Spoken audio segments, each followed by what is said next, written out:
All right, guys. Zach and I are back here for episode 19. We have our Did You See It to talk about today. We have some MLB news, some NHL, some NBA, and then I think Zach brought some NFL here as well. So just a little bit to talk about. What else do we have, AJ? We have a tremendous interview that we actually just had with a guy named James Dignan. I posted about it. Uh, really inspiring story. Dude was a natural, wasn't he? Like just Yes, it literally was just awesome. he could talk for hours. So that'll be in the middle of this episode. We'll get to that in a little bit. On YouTube, it'll be a separate video. But man, you gotta tune in. It was really It good. was awesome. It was great to learn about himself and what he's doing and his future plans and goals. It was pretty awesome. I know. And he's And only as 19 and he has a good head on his shoulders. it's crazy, isn't it? Like 19 years old. Like we're both 22. Yeah. And like I feel like he's like years. I'm gonna speak for myself here. I feel like he's years ahead of me already. Yeah, Like he he just has all matured. this. He's Yeah, very matured at a young age. yeah, definitely. But how are you doing, Zach? Haven't seen you in a while I'm here. doing good. It's graduation week. I graduate in 2 days, this Friday. And I know Good stuff. Conlon also graduates. He graduates on Saturday. Conlon could not be with us. Yes. No, not rest in peace. Just kidding. Yeah. He had to take. This week is their senior week at Notre Dame, and so he has a ton of activities. He texted us earlier, and he was trying to take their engineering picture, and he said it was a mess. So Mm-hmm. they're all smart engineers, but can't take a picture. Yeah. Yeah. But yeah, got graduation week. My mom and dad are almost here, driving all the way from, and my great aunt driving from Missouri. So it should be a fun weekend. Celebrate, eat some food, good food, and get a diploma. Well, actually, not technically my diploma. They give you a piece of paper and then they mail the diploma like I a got month you. later. So But yeah, it should be fun. are you leaning more on the excited side of things or more on the like nervous, like what happens next type of thing? I am more excited because I do know where I'm gonna go, which is better than not having a job at this stage. That was what I was really worried about early in the Yeah. semester. But yeah, I'm really excited. It is a little because I've spent 4 years down here and it's pretty awesome in Clemson. It's beautiful, but I also know that I'm gonna be coming back at least once. I want to come back at least once every football season and go to a football game and Yeah. just maybe come back for like a basketball game or something, just because it's so fun and just to see a lot of my friends, because we're all going to be in different states. Like I think a lot of my friends, some are from South Carolina, some are from Virginia, my roommate's from Boston. So, Yeah. but he's moving to North Carolina. So it's just like a general place where we all can come and meet at least once a year to Yeah. see each other. That's good. And I know a lot of my friends that I grew up with. I don't see them as much as I used to. They all go, different colleges, but I don't want to be all cliche and sentimental here, but it's part of life. You meet people. Obviously you're going to keep in touch with all your roommates, I'm sure, but Yeah. like you're going to meet new people in Jacksonville, and I feel like I'm getting a little too soft for this episode, but Yeah. Getting a little emotional. yeah, it's true though. It's just part AJ, of I'm not going to be in life. Jacksonville forever. Okay. I'll be I know, back. I know. I've been crying every night. I'm crying myself to sleep. Oh, I know you cry yourself asleep just seeing my face far away. I know. Yeah. Well, you guys will probably come to Florida all the time. Doesn't Hannah love Florida? Hannah loves Florida. Yeah, You we'll have be a down place to there. stay. Yeah, exactly. You can sleep on the couch. She'll love it. She loves going down there, so I'm sure we'll make several trips down there. But are you ready to get into this today? Let's do this. Yes. You want to do your Did You See It first, or you want me? It doesn't matter. I got two, so I can go first. Okay, go for it. So my first one happened a little bit ago, and I wanted to bring it on the show, but I kept forgetting. But remembered before the show because we're kind of talking about what our Did You See It's were, so we didn't have the same ones. But this one I think is hilarious. So the Cincinnati Reds, as everyone knows, have been off to a historically awful start. I think at one point someone did the projections and they're projected to win like 40 games or 20 games if they kept on the same pace, which is awful. Yeah. But so a guy tweeted, or I think it was on Reddit maybe. I'll read off my phone here. He says, during the Friday, May 6th game against the Pirates, I will be scaling the wall to defecate in the bed of the Toyota Tundra. If anyone can take photos of me, I'd appreciate it. That's kind of weird that he wanted someone to take photos of Yeah. me. But also he's sitting underneath it. He's like, also, if anyone is down to also drop a load in the bed of the truck, meet me under the smokestacks in the top of the 4th inning. Cheers. So like a lot of people are like, this is gonna be like the Reds game of the year. Watch Yeah. someone climb up a wall and drop a load in the bed of a truck. But unfortunately, that game got postponed due to weather. So we may never know when he will make that push in the bed of the truck. I just play on words there. What stood out to me was the pictures thing. Like, why did he want people to take pictures of I don't it? know. I guess just Like, proof go that he did viral it. or like, I just think it'd be really I guess funny if so. Yeah. it's just during the 4th inning, you're watching the game, and all of a sudden you see 10 people climbing up the wall, and then they're all like sitting in the truck, just Yeah. unloading, dumping Yeah. out. Yeah. What was your other one you had? Oh, this one's pretty funny, I think. So it was a guy from Kansas, and he lost his fantasy football league. And so his punishment is let me kind of read it here. He had to enter into a US Open qualifier for golf. And so he went in and he got last, and he shot 40 over 112, which I thought was hilarious. They like faked his scores to get him in.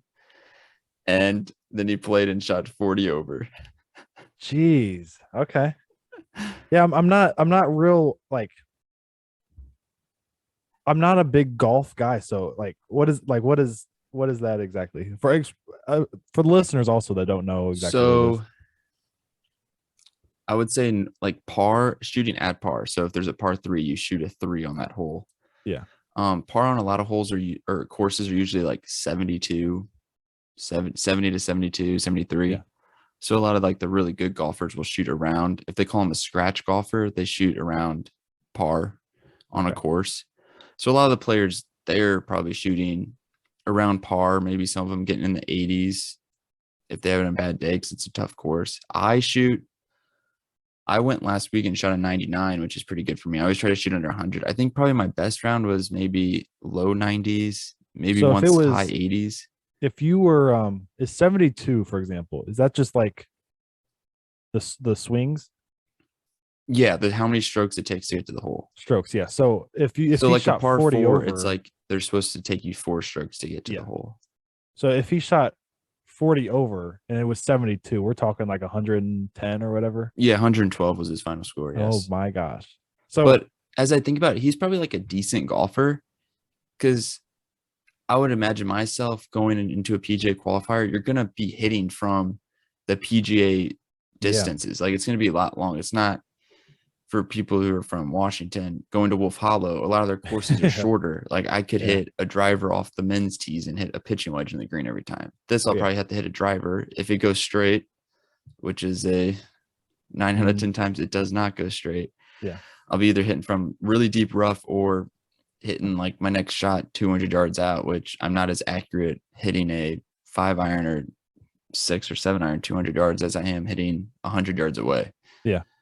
I'm still waiting for you to teach me all the things you know, because I can pick up a lot of sports pretty quickly, but golf is something.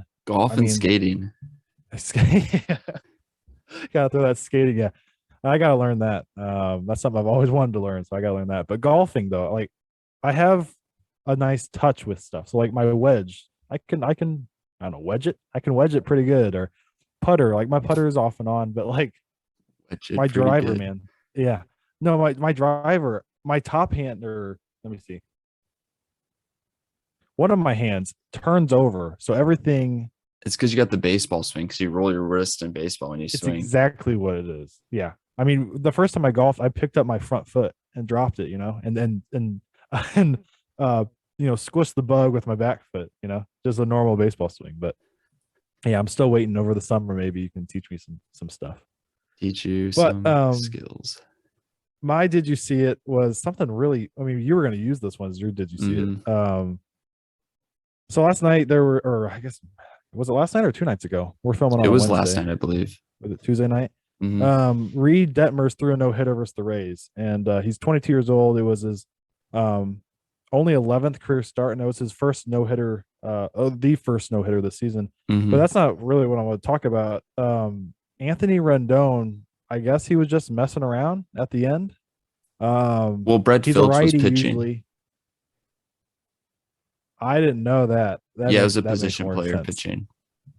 Okay, that makes more sense. But I guess he was just joking around with him. It was like a 12-0 game, and Anthony Rendon, um, when healthy, a prolific third Elite. baseman hitter, elite, yeah, uh, went up to the plate left-handed and hit a homer. Like I've never seen something like this, and I don't know if we ever will again. Somebody who's not It's a switch hitter. it's wild to me that he just It's went up. crazy. His stance didn't look that bad, and he just crushed a homer. No, and we're He had to have tried to switch hit at some point in his life to be that good. Like, yeah, or he just has incredible hand-eye coordination and he yeah. can. It's nuts. We're not talking about like a bloop single either. We're talking about right center field gap. That's a big wall out Crushed. there in Anaheim. Yeah, he crushed it. So pretty crazy. If you haven't seen the clip, you got to check it out. It's pretty wild. But let's transition into some baseball here. The Cardinals are 16-13 now. Little down streak here. They Mm. won the first two in San Francisco. They lost the next two. And then I Looked was at the really good game in those last night. first They two lost games. totally. Yeah. But last night they lost game one to the Orioles. And the Orioles actually, everybody likes to crap on the Orioles. It's pretty easy to, but they haven't been as bad this year. They're not last in the division, and we'll get to that Which in is a a little bit. surprise. Yes, very big surprise. But for me, the Cardinals, O'Neill's still struggling. He just hasn't really gotten it going yet. Hmm. Pitching's been a little bit iffy. And then the big news, Paul DeYoung. I don't know, was sent down, but I don't know, like, um, if I've ever seen somebody who was an all-star, um, been here, what, 5 years, 4 or 5 years, Yeah. maybe even more, 6, He's still be like sent 28, right? down. Yeah, yeah. But he's sent down to Memphis. I guess to just work on his game. But how often do you see that? I'm glad though they're not giving up on him. I'm glad they're Hmm. not saying let's release him, let's trade him, whatever. But what are your thoughts on it?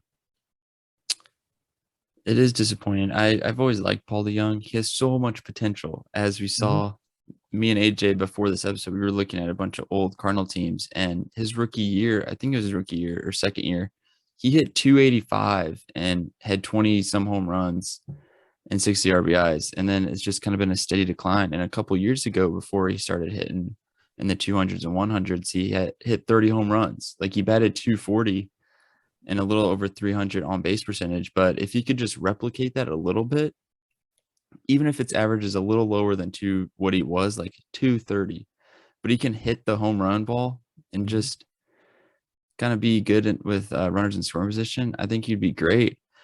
But also, I know they sent him down, but the person they brought up for him, Kramer Robertson, I would rather have Paul DeYoung up here still than have Hmm. this guy coming up. With all due respect to Kramer Robinson, I really don't think he's done anything that's like that he's earned this opportunity. He's batting 225 in Memphis, so against lesser competition Yeah. pitchers, he has an on-base percentage of 380. That's about his only bright spot, and he's stolen 6 bases, so he has some speed. But I'd rather have Paul DeYoung batting 190 than Kramer Robinson up there, because we know Paul DeYoung's an elite defender. He Yep. Gold Glove. I'll say Gold Glove caliber Hmm. shortstop, but I hope he figures it out. I've always liked him. I And don't. I don't think they're gonna. I don't think Kramer's gonna. I mean, he played last night to pinch run, but playing in a game, they might give him one start or something, just see what he can do. mhm, But I don't think their plan is to play him. no, But with Sosa, I think they sent him to Double A to do a rehab assignment. And then what he'll was be even back. wrong with him? I thought he was on the COVID list. Oh, he had COVID. Um, but he'll be your starting shortstop. They had Donovan there right now, and I have to mention Donovan with his first home run last night in his Mhm. major league career. He's been playing solid. Literally, like right before that, I was with Hannah, and we were talking about maybe a potential comeback last night. And I was like, okay, we got Donovan, we got Edmund, we got Goldie, and then maybe get the first two guys on. We got the power guys, the big boys coming up. And she's like, I have no faith in Donovan He hasn't shown anything. And I was like, I like Donovan. I like the like style of player he is, but it's true. Like he hasn't done much yet. And then he turned on one. I was like, Hannah, Eddie, to talk about how Edmund hasn't done much, and like just keep it going. But no, he's our starting shortstop. He's there again tonight. I guess they're just giving him an opportunity to kind of run with it. I guess his job to lose until Sosa's ready. And we can't move on without talking about Juan Yapes. Like, dude, what is it? 11 for 23, 22, batting 500 to start his career. Unreal. It's crazy. He's giving us a little spark, giving us some. Yeah, because Arenado's kind of not been hitting great as he was to start the season. He's at 318 now, but just to get a little jolt, get some guy coming in, hitting the ball, hitting the cover off the ball, as they say. It's just good to see, and he's batting fourth. I don't think going into the season you'd be Juan Yapes is our cleanup hitter May 5th, or no, not May 5th. Well, May 11th. I said May, and I looked at the thing, and I saw that like May's number's 5, so I just said May 5th, but May 11th. I got you. Yeah, it's great to see him perform well. I think people that don't know, we traded Matt Adams for him probably 5 years ago, and I don't think anybody had expectations for Juan to be what he is. You know what stands out to me, and I think I mentioned it to you. He will stand up really tall in the box to start the at bat, and then he'll get 2 strikes on him, and his whole approach changes. And we might have mentioned this last week, actually. I think I did mention this last week. It's very Joey Votto prime like, where it's like it's baseball. You know, it's not him with 2 strikes staying tall and trying to hit a homer. It's him saying, "Oh, I'm going to make contact." And last night, watching it in person, he got down in that crouch position and just leveled one up the middle. He has insane energy. I don't know if you can tell on TV. Watching him in person, before every at bat, he came and fist bumped these couple people behind home plate. The on deck circle. So Arenado was in front of him. Arenado's at the plate. They announced Arenado. He's doing his warm up swings, whatever. Juan is literally on the first baseline, doing his practice swings, like at the pitcher. Like the dude has insane confidence, and I think he talked about it to Jim Hayes the other night. Like, I'm just here having fun. Like, this is my opportunity, which I feel so good for him. He hit his first homer the other night, or the other day. It was the afternoon game in San Francisco, right center field in San Francisco too. That's not a shallow place out there. That's a major league home run. And he was just overcome with emotions at the end of the dugout. Had his head down, his helmet, and like you just got to love it for him. And he has more hits than Dickerson. And yeah, I know. And Dickerson has like what 14 less games. He has 8 RBIs or something? Like, he's hitting with runners in scoring position. Yes, he's been very consistent with runners scoring position. Also, looking at this, Tyler O'Neill has 19 RBIs, second on the team, and he's batting 267. So he has been turning on a little bit. But O'Neill's 267? Yeah. I could have sworn it was like 204 or something. I thought so too. I was very surprised. Yeah. But no, Donovan's betting 188. So yeah. I mean, you look at the top guys though. Arenado is in a mini slump, but I mean his mini slump has brought him down to 318. That should just show you why he won Player of the Month to begin the season. Goldie, slow start, he picked it up. Yeah, he's at 283. And Edmund 270, 290. 290, yeah. So his on-base percentage is still the highest on the team, besides Yapes, obviously. Yeah, obviously. I'd like to see Steven Matz put a couple starts consistently pitching-wise. He's been really good, and then gave up 8 runs in 2 innings in San Francisco. Dakota Hudson, kind of the same. He's been good, and then he'll give up. His bad starts aren't blow-up starts. They're like, he just doesn't give innings for us. It's like 4 runs in 3 innings. So if he went 6 innings, I mean, it wouldn't be as bad, but he's another one. We need Wainwright back from his COVID absence. Who am I missing here in the rotation? Michaelis has still been. Michaelis has been, yeah, fantastic. He's been great. And then I'm liking what Hicks is doing game by game. You're making him, or you're letting him, go deeper in the game, pitch more.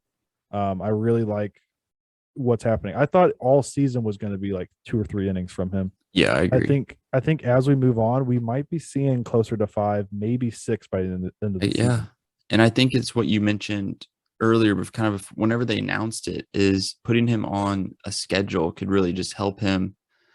Not, I think they even talked about it on a broadcast that in the bullpen, you just have no idea when you're going to be pitching. And whenever you're pitching in the bullpen, you're throwing as hard as you possibly can. And you're in high leverage situations where it's just more stressful. But I think having him on this rotation, he's looked pretty good. He's just, as we've mentioned multiple times, he just had a couple pitches where they've gotten away from him or just grooved one where they've gotten a big hit. But I think he's been looking pretty good. Yeah. And so we play the Orioles again tonight. It's Michaelis starting. I don't know. Do you know? Can you find it real quick? Who's starting for the Orioles tonight? Watkins. Yeah. Okay. He's 0-0, 3.22 ERA, 1.39 WHIP. So they had a guy named, I think, Bradish last night at the game I was at, and he was dominant. So sometimes having pitchers that are new that you never heard of, it just get like teams struggle against them a little bit because they've never seen. You don't have film on them a lot of times. But let's talk about what we forementioned with the Orioles. The Red Sox are last in the AL East, and that's just a complete shock to me. You talked about it a little bit off air, but what are your thoughts about that? I think it's very surprising. My roommate is from Boston, so we were kind of talking about it yesterday, and he first came up and he's like, I've just not been like watching baseball or enjoying baseball this year. I'm like, why? He's like, the Red Sox are literally in last place. I'm like, are they really? It really took me by surprise. But the funny thing is, probably one of their bright spots is Cardinal. It used to be a Cardinal. Michael Wacha is pitching is the best pitcher on their team right now. Which, if you would have asked a Cardinals fan in a couple of years, would you see Michael Wacha pitching one for the Red Sox and one pitching solid again? You just said no because he's had so many shoulder injuries and been so inconsistent. But it's good to see him pitching good, and hopefully he has a great season. But another thing is, I'm very glad. I know Paul DeJong is not playing good, but I still would not have wanted Trevor Story because you'd have to pay him even more money, and he's batting in the 200s. So yeah, I mean, going back to that Wacha thing, I didn't even know if he was going to be pitching in general. Yeah, for real. How he ended his time here, it just looked like he was going to be continually injury just wasn't where it's at. And even now, I think he's between 92 and 95. It's just normal heat. But I mean, remember when he came up, man? He was electric. 98. His changeup was elite. Changeup, bro. It's crazy. People always talk about the slider, but the changeup is still probably probably the most effective pitch. On MLB The Show, it's the one pitch I just can't hit. I can never. It looks like it's going right down the pipe, and I swing and miss. Yeah. With the Red Sox, though, Rafael Devers, not underperforming by any means. 315, 5 homers, 15 RBIs. I think Bogarts is just being Bogarts. He's just Bogarts has been great. Yeah. So I mean, it's got to be pitching for them. Sale's been injured. Yeah, they don't. Right? Sale's not back yet. He's a big one. And then around the American League, the Astros have won 8 straight after not a real hot start for them. The one thing with the Astros that I take away from it is Justin Verlander is back. After Tommy John, he's 4-1 with a 1.55 ERA. He's 39 years old. He's going to be a Hall of Famer. That's not a hot take, right? I don't think so. I think he has 33,000 strikeouts, right? Yeah, I believe so. And he has a couple Cy Youngs, so yeah, he's probably gonna get in. World Series, he got one with Houston. That was it, right? He made it against the Cardinals, and then lost. That was his rookie year, 2006. Was that really? I didn't know that. But yeah, he's been great. He didn't know how to throw to first base. Really? Yeah, that's when it was grounded to him, and he just stood flat-footed and threw the ball away. I did not know that. I don't remember that. But no, he's been fantastic. Age is not a problem for him. It's kind of the Wainwright thing where they just, I guess, get better with age. You kind of just learn how to pitch more and more. With Verlander though, he's throwing 97 and has touched 98. It's like Nolan Ryan. It's unreal what he's doing. It's like the Tommy John surgery, or the Tommy John surgery used to be, you'd get it and you didn't know if you were going to play anymore. Now they get it and they start throwing harder than before. It's wild to me. It's insane. And then other stuff around the league. you and I both hate this news, but the New York Mets and the New York Yankees both lead their divisions, and they were the first two teams to 20 wins this year.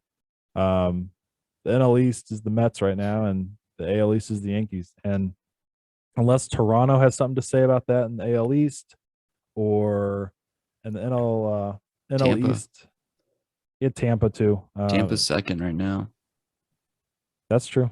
That's true. I was just thinking Toronto. Yeah, I do think Toronto is by far the second best, Yeah, up there with all the Yankees. all around team. Yeah. And then see, yeah, well, the Blue Jays have those electric players like the Yankees Hmm. have. The Rays are, besides a couple like we mentioned last week, they're kind of a bunch of like just fill in guys They that are just just win. playing well. Yeah, very well run organization. But the They has Mets, no support. do you think the Mets run away with the NL East? I mean, the Phillies are Probably. underperforming. Atlanta's underperforming. Yeah, Miami underperforming. Washington not looking good. And the thing is, they're doing this without DeGrom. Like DeGrom's going to come back. yeah, He's going to basically be like they traded for him, yeah. and he's I going to mean, come back and probably pitch amazing. they just put him on the 60-day IL, didn't they? Oh, they did. I So he'll literally come just back. He'll like come back in September. August. Yeah, yeah. And then But I think, speaking of the Mets, real quick, yeah, big 4-game series next week against the Mets, Cardinals, Mets, and to me that is a must tune in because oh yeah, it's gonna be an intense game. There yeah. could be another In fight. New York, I imagine. Yes, Yeah, and New York Mets fans are by far. I'll say this: them in Philly are by far the worst fans ever. yeah. I'm with that. I'm definitely with that. I would throw Boston in there. I know you can't do that. Your roommate's from Boston, but I'll He's a I'll nice I'll do Boston that. fan. Yeah, I'll do that for the Boston hate there. But and then we both agreed off air that the NL West is probably the most surprising storyline. I guess. Yes, I would. They're Yeah, I would all agree. they're all great. The Dodgers 20-8. We expected that. The Padres 20-11. Kind of overachieving what I thought they would do, especially Without without Tatis. Tatis, Yeah. yes, The Giants 18-12. They just find a way to win. they're another team. Yeah, Like the Rays. The yeah. Diamondbacks 17-14. Gotta be the biggest surprise in Yeah, the if you division. told me Diamond and the weird thing is I believe they have the worst team batting average, or they did at some point. And Yeah, their pitching is just amazing. It's unreal what they can do. And then the Rockies. The Rockies are 16-14. every team in that Um, division is over 500. yeah, it's my question here for you was: Do you think it will hold up? Do you think it'll be like this the whole year, or do you think the Diamondbacks and Rockies will not just be 500, but do you think they'll be as bad? Like, do you think they'll drop down? Yes, I think they will. I think they're going to kind of be how Miami has been these last few years, where they're really close to 500, but a little bit below. But there's no way they're going to compete for a wild card or Yeah, playoffs or the division. If they do, I'd be blown away. But I yeah, do think the Dodgers, San Diego, and San Francisco are going to be close the whole rest of the season. I do think the Dodgers are going to win the division. If the Dodgers don't win the division, I feel Dave Roberts should be fired because if you can't win with literally kind of like an all-star team because you guys just have yep. way more money than everyone else, like I don't know. The Dodgers, it's just I don't like them. And the NL Central. Do you have any belief in the Pirates being third place by the end of the year? Like that's where they are right now, 12-17. They really could be. Yeah, I know it's crazy. They Like, have some young guys who, like we were kind of talking about it when we were making predictions that um they could have a decent record just because they have some young exciting guys that yeah, could kind of maybe take a little leap and play even better. And it's looking like it. I know they're still under 500, but you would have thought that Pittsburgh would have the record Cincinnati has right now. You wouldn't yes, think Cincinnati has that record, but yeah, and Cincinnati's 6-24. If anyone wanted to know, yeah. It's ridiculous. And Brian Hayes is the one. I mean, Brian Reynolds, obviously, he's heating up now. He had a slow start. Brian Hayes is the key for me. He's batting leadoff now for them, Mhm. batting over 340. He doesn't have a homer, but it's really just hit like night after night. It's like multi-hits, which is And he's I think he's going to be fantastic. yeah, he's superstar defender too. Yeah. Yeah, and they signed him to an 8-year contract at the beginning of the season. So he's going to be great for many years to come. And then I think the Cubs are kind of disappointing to me. I didn't have high expectations for them. And I don't even remember where I put them. I think I put them fourth place and Pirates last in my predictions. I had the Reds third, but we know how that's going. But no, the Cubs are 10-19, and you look at their pieces on their roster, and I think they should be better than 10-19. Their pitching's really just iffy. If not iffy, it's bad. It's just bad pitching. But Seiya Suzuki was like the superstar to start the season, and he's down to like 240 now. He really came down. Dang, my rookie of the year pick. Was he really your rookie of the year? Yeah. Okay. He batted 300 in Japan, and I'm like, he's 27. Yeah, I mean, like Ichiro did. You know, he comes over and just Ichiro won the MVP his first year. Yeah, so I think Seiya will kick it back into gear. I think people figured him out a little bit. Well, we hope you all enjoyed the interview with James. It was, again, so much fun. We mentioned at the beginning of this episode, dude's literally so mature and for 19 years old. And we mentioned in the interview, I believe, that like even if football doesn't work out for him, just his mindset in life, he's going to be successful in whatever he does. So thank you, James. He's 19 years old and is a volunteer fireman. It's ridiculous. Crazy. Like even before we filmed the interview, he was late to the interview because he got called on the job. Yes. I mean, it's just the dude's amazing. So if you don't know, or if you haven't checked him out already, go check him out on TikTok. That's where he's most known. Man, he was telling us he gets 1.5 million views a day. It's ridiculous. But he's really good, and we wish him the best of luck in the future, and hopefully he plays pro football, because he has the mindset that he's going to, and it's awesome to hear talk about it. Definitely. Let's get on to some NHL here, though. The playoffs are just so fun. We'll go through the series here. The Blues and the Wild are 3-2 now. Go Blues. The Blues with a big win last night in Minnesota. I had a little Conlon called it, and I think he texted us too, like the boys are winning game 5. I didn't really believe in it. And I believed in it, AJ. Did you? And you know why? I know why. Yep.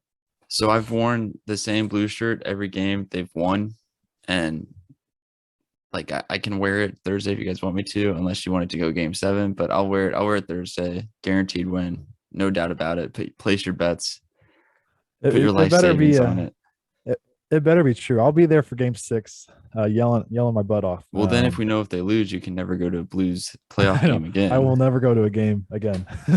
But they're up 3-2. Tarasenko had a natural hat trick in the third period. But they're up 3-2 in the series.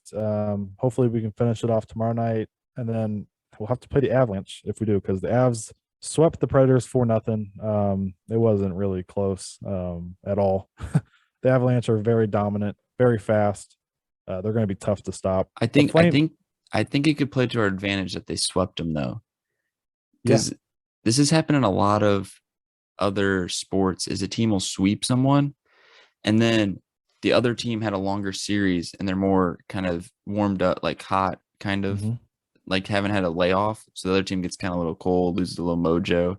So that's what I'm kind of hoping. No, that's not a bad take at all, because we see that in baseball where wild card teams will make it deep a lot because teams that won the division have to wait and see who they play. We see that in college basketball with play-in tournament teams like UCLA a couple years ago, the 11 seed. Yeah, Syracuse too. Yeah, so like definitely not a bad take at all. Something that hopefully plays in our advantage if we can come out of that Wild series. The Flames and Stars are tied 2-2, I believe. Game 5 is tonight. That's a big. I would say that's game. A surprise. Definitely. The Stars were, Collins mentioned it, very slow-paced team.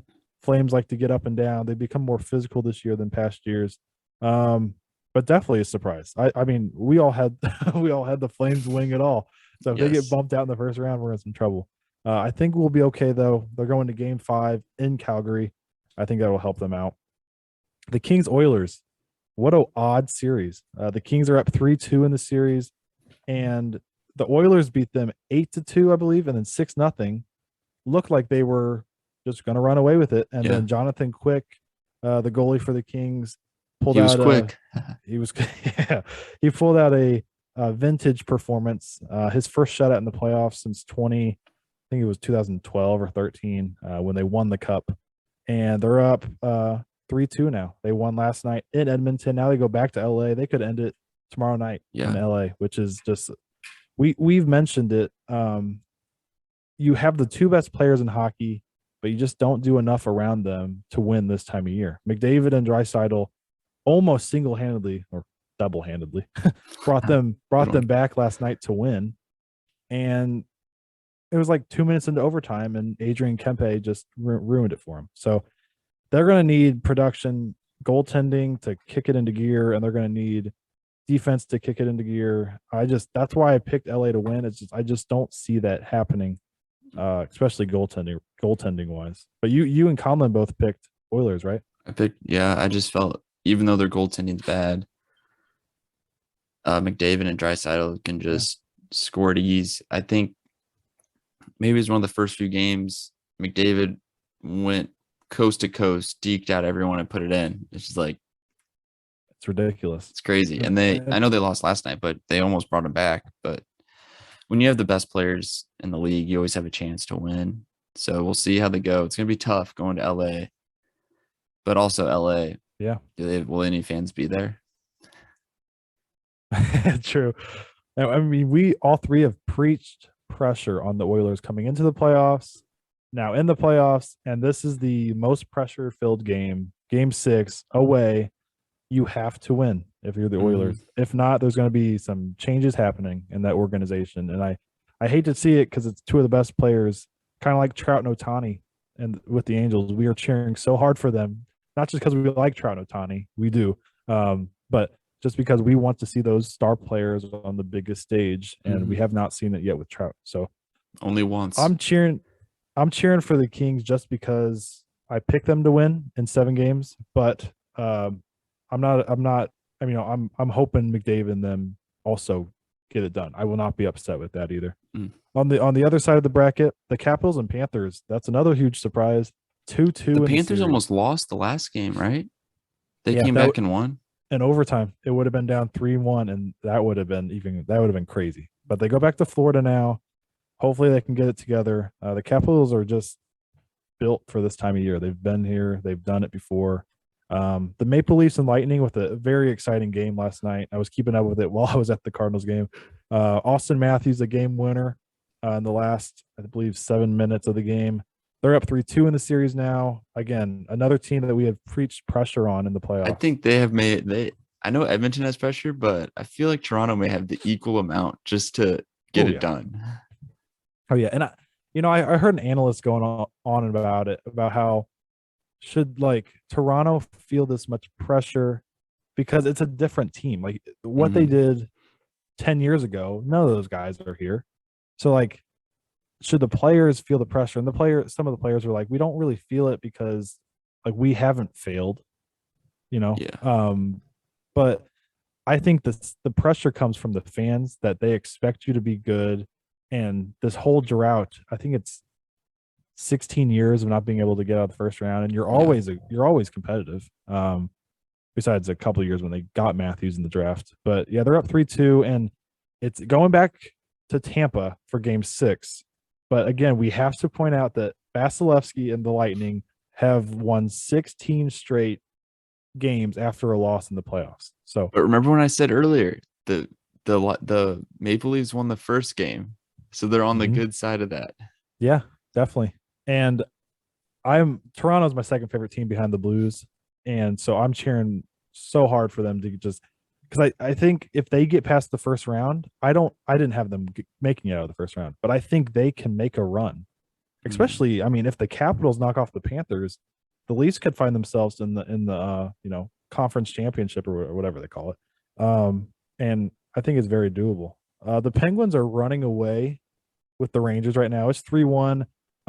Is that a surprise? A little bit. I think it's a surprise to me because the Rangers have Shesterkin in net, and he is so good.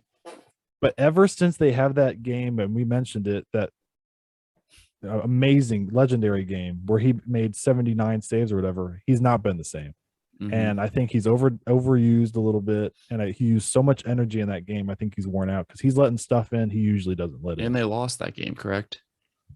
Yeah, they lost it in overtime, and they're not scoring enough against a team that has their third goaltender in net and Louis Domingue. So I don't have faith in the Rangers. I think I picked the Rangers to win just because of goaltending. I think all three of us did. So I picked a lot of teams for just goaltending. Yeah, I mean that's what matters probably the most around this time of year. That's why the Kings were so successful 10 years ago with Quick. That's why the Blues won it with Bennington. He was just otherworldly. And I kind of think of goaltending as pitching in baseball. Yeah, they're kind of similar in a way. Very similar. And how important they are. And then the last series is the Hurricanes and the Bruins. The Hurricanes, it's like one game, the Bruins blow them out, and then the Hurricane blow them out. It's on each other's home ice too. Like both are so good at home. Bruins, we all three said, I think all three of us said it, we don't think they're done. They come back at home. They win both there. Brad Marchand, we all hate him. If you like him, you're literally just from Boston. Even my friend from Boston, he said it yesterday. We were watching the game because he's moving to Raleigh. So he's like, either whoever wins the series, he's like, I don't really care who wins. I'm going to be rooting for him. Yeah. But they were talking to Marchand, or as we all know, the picture of him crying, call him a crybaby. He was getting interviewed, and I was like, I hate Marchand. He's like, yeah, I really don't like him too. He's like, I think the only people who like him are Bruins fans. Seriously, it's true. And I hate the guy. I actually hate him, but he's very good. And especially this time of year, he finds a way. He does all his cheap shot type stuff, and it works for them. But offensively, the other night, he had 5 points on all 5 of their goals. He assisted or scored, and so he really carried them. And then the Hurricane won, I think 5-1 last night. So it's going back to Boston for Game 6. Would not be surprised at all if Boston wins Game 6 at home and then Carolina wipes them out in Game 7. But a lot of fun. And then what's on tap tonight? I have it. It's my time to shine. We have hold on. Penguins Rangers at 7 p.m. on ESPN. Eastern. Yes, Eastern. I am in the Eastern time zone. Yeah. So 7:30 p.m. Eastern or 6:30 Central. Panthers Capitals. That should be a good game. And then the late night game is Flames and Stars. So I think that's the game I'm most looking forward to tonight. I'll have them all on, but the Flames Stars have been more chippy than the other series. There's something meaningful behind that. I mean, Jamie Benn's the punk for the Stars. He was saying to Matthew Tkachuk the other night, they had him mic'd up. He said, I'm ready whenever you are, like to scrap and to drop the gloves. So and then after the game, he said, Matthew made a good decision to say no. And it's just like chirping it. I mean, it's a lot of fun. And then I have a huge hot take that I want to give you here.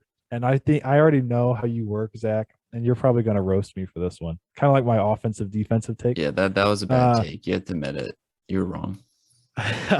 I'll make an argument here that the NHL playoffs, I don't even want to say it. It's like ripping off a Band-Aid. The NHL playoffs can be more exciting than March Madness. Ooh, I didn't know you were going to go. I thought you were going to say out of the sports leagues, the most exciting. And I was kind of getting on board. Because it's way more exciting than, I say it's more exciting than NBA just because NBA, a lot of the top seed teams are always the top seed teams win until you get maybe to the conference finals or the finals. And it start getting like teams are more like the same. But hockey, there's so much unknown. And that's kind of how it is with NFL and baseball too. Like any team could win. Like the Bengals made it to the Super Bowl. Yeah. The Cardinals win the 2011 World Series after not being that good. But we're excited than March Madness. Kind of crazy. I would pick March Madness, but I'm just saying I would say NHL playoffs. I have literally been glued to my television every night. I can't stop watching it. It's literally like crack. It's addicting, man. I can't stop watching it. I still think March Madness is exciting just because of the the Cinderella and it's college people. It's literally it's not all the college sports. The atmospheres are better Yeah, than any major league sports. that's where hockey is pretty close in my opinion, because those Mhm. NHL crowds can get wild. I I mean, agree. again, I'm going to be there tomorrow night in Game 6. I'm not going to be able to talk to Hannah or my parents, and they're going to be sitting next to me. It's going to be electric. Do you have anything else hockey wise before we move on to Did our we talk NBA? about the Blues? A little bit. A little bit, yeah. Ben, Bennington, you got it. Do you think Bennington's in goal? he's He got to was in be. goal last night, right? Yeah, he's literally He's retaking it. dude. He's looking We want like him to be Psycho Bennington.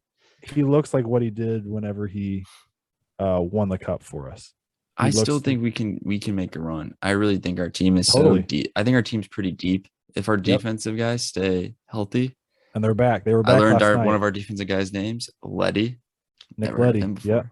he's the Yeah, one we he's good. traded midway through the season for. Okay. We traded Oscar Sundquist and Jake Wallman for him, but he doesn't put up stats where people look at points and goals, assist points, and they're like, oh, that player's good. He doesn't do that stuff, but he Mhm. does all the stuff this time of year that really matters. We have a guy on the fourth line, Tyler Bozak, same thing, does He's been for nothing. the Blues for a long time, hasn't he? About Maybe. probably 6 or 7 years, He's a name probably. I recognize. Yeah, but he's just very defensive minded, but this time of year just makes smart plays. Like when the puck Mhm. needs to leave the zone, he doesn't do anything special. He just makes sure he gets done. He's willing to get down and block a shot if he needs to. He does all the little stuff that you need this time of year. And speaking of clearing the puck out of the zone, I don't know if you saw it. What's up with people not getting it out of the zone? So Trocheck for the Carolina Hurricane the other night, they were on a four. It was a 5-on-4 against the Bruins. I think it was like a 1-goal game. He has it at the blue line. All he has to do is flip it down the ice. That is it. Mhm. And it's almost like you feel, and I know Spit and Chicklets actually talked about this, but there's pressure almost on him, I guess. Like it's a weird feeling. He just flips it and it goes out of play, and it's a delay game. Then it's Mhm. 5-on-3, and they scored a couple goals. Like it's, and there was another one the other night too, and there was two more. I don't remember off the top of my head, but I remember seeing it, and I'm like, why aren't they just getting it out? They're trying to do too much with it. Yeah. Um, but it's crazy. But let's Just finish up with make some it NBA simple. here. Seriously, it's all it needs to do. But the Celtics Bucks are 2-2 in the series. I think Game 5 is that tonight, I think so. tonight or tomorrow. Yeah, it's tonight. Okay, I and then believe. my big takeaway from that is it's going 7 games. I don't think it doesn't go. I mean, I don't know how it wouldn't. It's going 7, and Giannis has been great. But the reason they're coming up with some wins is I made a TikTok about it. So everybody who doesn't follow our TikTok account, go check it out. But Drew Holiday has been really big for them. Without Chris Middleton, they needed a second guy to really step up, and Drew Holiday's been that guy. What's up with Al Horford the other night? Al Horford giving them the business. 30 points from Al Horford. Like, where did that come from? Jason Tatum had a bounce back game from that game. What, 3 that he had that was awful. But yeah, they came out with a big win in Giannis can't guard Milwaukee. everyone. They're going back to Boston for Game 5. Yeah, I mean, who do you give the advantage to right now? It's going back to Boston for Game 5. Probably the Celtics. I'm leaning towards The the Bucks Celtics, just man. the Bucks just don't have their they just don't have Middleton. I think if Yeah, they had Middleton, heck, they could be up 3-1 right now. I agree with that. The only thing is, I'm going to use the knowledge or the outlook that I have on the Lightning, where it's a lot of basketball being played. Mhm. It's so hard to go back to back, if not 3 times, Lightning. And in the professional sports, it's just so hard to do that. People are so good, Mhm. and so I have the Celtics coming out with this. I think you had the Bucks winning it all, correct? I did. Yeah, so I had the Celtics winning it all, I believe, over the Warriors. So I think the Celtics got this. But let's stay in the East with Philly and the Miami Heat. The Heat are now up 3-2. They looked dominant the first 2 games, and then Embiid came back in Philly and was great. They won Game 3 and 4. And James Harden finally had like a 30-point game, which was great for them. We're not Harden fans, but it was great for them. And he Then laid they a went back to. dud. You said laid a dud. Is that what you said? Yes. Yeah. I mean, last night, what they lose by 35, something like that. Scored Um, 85 points, which for now in the NBA is very, very low. yeah. I mean, Embiid was 7 for 12 with 17 points. I know he went down. He got hit in the face where his orbital fracture was. So hopefully he's okay. But Harden was back to what he was doing at the beginning of the series. 5 for 13. Again, not bad, but it's like you need him to be the 30 plus, especially with Embiid being out. And 14 points from James Harden's just not going to do it. But the Yeah, Heat won game 5. I think that the Heat will win game 6 in Philly. That's like my prediction. I think it'll be done. I agree with that. Unless Embiid and Harden just click it. And that's what bothers me so much is like Embiid and Harden have the potential to win, make a finals run. That's why they got James Harden. They're just not doing it. I agree. Also, do you think Victor Oladipo should be starting for Miami and playing more? I mean, like put him instead of. I know Strus and these guys have been putting up points, but yeah, I guess so. The only thing that stands out because you have Tyler Hero off the bench. It's pretty good second unit. For me is Oladipo and Hero. Yeah, definitely. But like Duncan Robinson until this last game, and it was such a blowout. That's why he got some minutes. He's out of the rotation, and this is a guy that was starting in the finals against the Lakers 2 years ago, and now he's not even in the rotation, and that's literally because he can't guard anybody on that end. Yeah, Harden blows by him. Tyrese Maxey blows by him. He's too small for Tobias and Embiid. And then I guess you could put him on Danny Green. That's probably the best option. Yeah, for sure. But I don't know. That's they're basing so much on defense and stopping, team defense oriented. Yeah, you just put Butler on Harden, Adebayo and Embiid, and let everyone else beat you. Exactly. It's literally what it is. And if you have Oladipo, you could put him on Maxey, kind of lock down their top 3 scores, and you just have Tobias Harris on PJ Tucker guard him. You agree it's over in 6? You think it's over in 6 tomorrow? Yeah, I think so. I would say so. And then in the West, the Warriors and Grizzlies are 3-1 now, and I hate to say it, but John Morant's out for the rest of the playoffs, probably, which could be tomorrow or tonight. They play tonight, correct? Yeah, tonight at 9:30. Yeah. So, it's in Memphis, so maybe they can put something together. They competed well without Ja the other night, better than I thought they would. But Klay Thompson's been actually terrible for the Warriors. But Steph's been pretty normal stuff, not as efficient as usual, but putting up his 30 plus. And then I think the Grizzlies have no chance. Kuminga put up 18 points the other night and he started. I think I saw he was the youngest starter, I think the youngest starter in NBA playoff history. Because I think he's maybe 18 still, maybe just turned 19. I love when they drafted him because he's just insanely athletic, a slasher. He's working on his jump shot. Like it'll get there. Like he doesn't need to put down make a bunch of threes. You got the 2 best shooters in the world on your team, but he's a good defender. I think he's perfect. It fits their system. Yeah.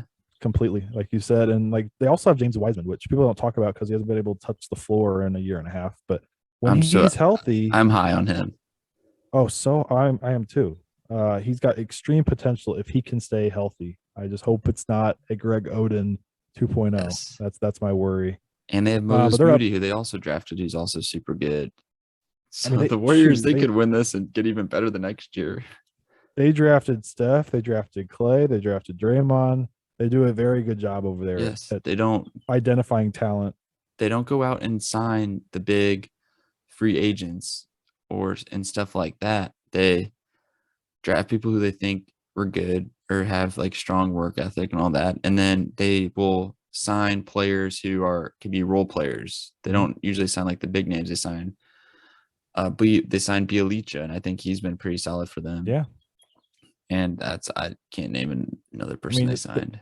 They traded for Wiggins. I mean, that's a big. I mean, I hated them during the Cavs Warriors rivalry. I mean, I just had to. But you have to respect what they're doing over there. And I've grown to enjoy and kind of acknowledge Steph's greatness more and more. When he was like beating LeBron in the finals or something or whatever, I was like really bitter about it and I hated Steph Curry. But you Mm. can't deny he's the best shooter of all time, and he's fun to watch, man. Like he's They must watch TV. I love the way they play. They're Yeah. probably the one team, if they're on TV, I will actually watch an NBA game just because they play good offense. Mhm. Because yes, they have the best shooters, but they don't shoot the most three pointers. They don't have the most 3-point attempts. Yeah. They shoot it if they're open. They take good shots. They aren't like a lot of NBA teams where they see the Warriors, they make a lot of threes because they have good shooters and they make good shots. But a lot of other NBA teams, they see that as, oh, if you shoot a gazillion threes a game, you're going to win. Mhm. And that's not the case. If you're good at shooting threes, you shoot threes. If you not good at shooting threes, maybe shoot once a game or once a week. You Yeah. don't, that's just one thing that just irritates me.